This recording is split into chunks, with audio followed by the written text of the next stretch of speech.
The Carolina Panthers have their savior. After 5 losing seasons in a row and 10 losing seasons out of the last 13, they have their franchise quarterback.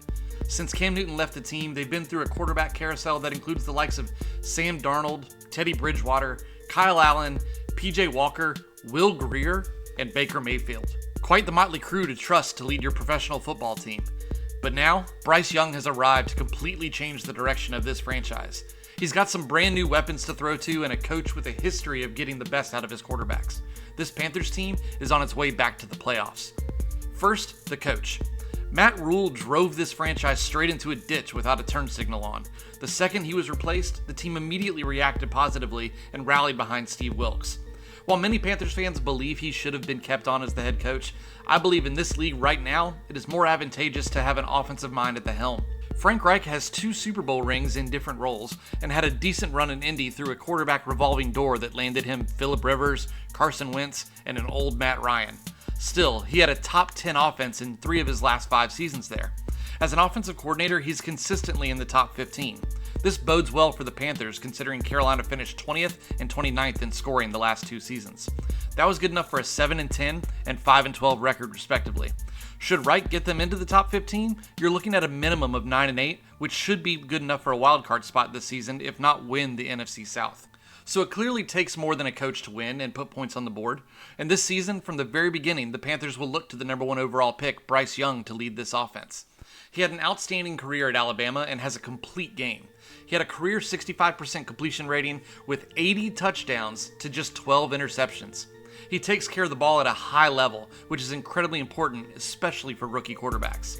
His small stature didn't keep him from finding holes to fit the ball, and rarely did he get passes knocked down. He's elite throwing the ball on the move as well. When the pocket breaks down, he's rarely looking to run first, although if he does take off, it's going to be electric. And his eyes are always downfield looking to make the play with his arm. The only thing that worries me about him in this respect is that perhaps he'll hold on to the ball looking to make the big play a little too often when he could have just taken the dump off or made a run for a quick 10 yards. But if his coaches can help him make quick decisions, then they'll be successful. He is used to having the most talented roster around him, and while things are better in Carolina this season than they were last, I do think Young will have to rely on the scheme and his own skill set more than the ability of his targets to be running wide open for touchdowns. One of the biggest differences the media and scouts discuss when talking about quarterbacks making the jump from college to the NFL is the fact that they're no longer throwing to players, but throwing to space. The timing of passing plays is so reliant on everyone on the team doing their job perfectly. The snap has to get to the quarterback quickly, they have to take the correct step drop at the right distance to get to their appropriate depth, the offensive line has to hold, cut block, or chip where they're supposed to, and finally the pass catchers all have to run their routes with precision to create gaps in the defense and get open on their own. Then the quarterback has to place the ball in a location where only his target has a chance to catch it. Far different from what you've seen on film for elite college programs where the wideouts typically have 5 to 10 steps on the closest defender when the ball is already in the air. So how will Young handle this?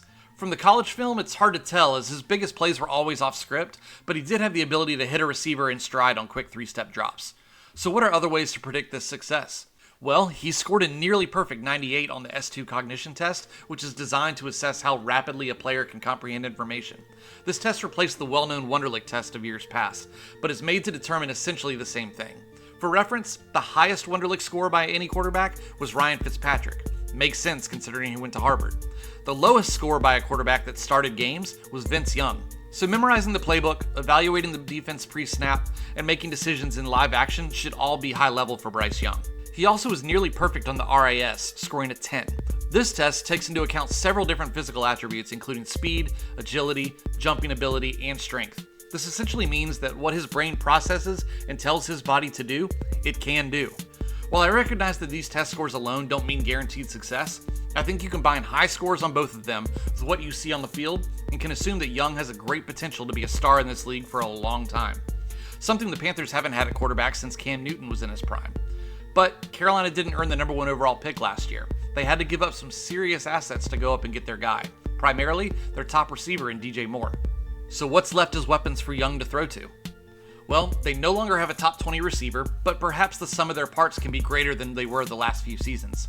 Yes, DJ Moore was really good, but beyond him, you were looking at the likes of Terrace Marshall as the second best receiver last year, who only had 490 yards. And before that, it was Robbie or Chosen Anderson, who accumulated 519 yards in 2021.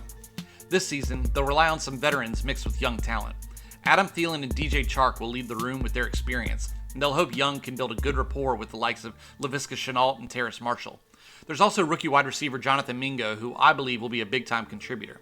Perhaps the best weapon for Young, though, won't be a wide receiver at all. Miles Sanders is coming off a great season in Philly and has great pass-catching ability out of the backfield, as well as the vision to run between the tackles. He can be the safety valve for Young and will be super effective in the screen game. With the defenses that Carolina has had over the last couple years, they only need the offense to be in the top 15 for them to make the playoffs.